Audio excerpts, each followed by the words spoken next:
దానికి ఆదివారం వెళ్తున్నప్పుడు ప్రార్థించే సంఘంలో పాల్గొనండి.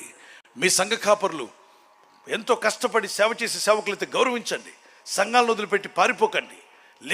లేటెస్ట్ సంఘాలు, లేటెస్ట్ ఫ్యాషన్స్, లేటెస్ట్ మోడర్న్ కార్యక్రమం అవి కాదు మనకు కావాల్సింది.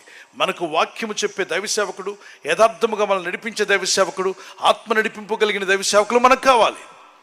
కొంతమంది అనొచ్చు, వారిది తెర సంఘం, వీరిదేమో కాపర్ల సంఘము, వారేమో యథార్థమైన సంఘం.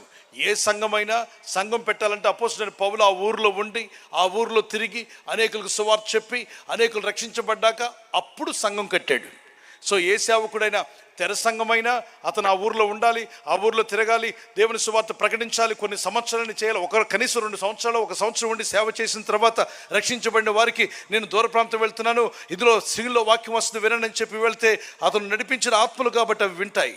అలా కాకుండా ఆ సంఘం నుండి ఈ సంఘం నుండి లాగి నేను తెరబెట్టాను చేయండి అంటే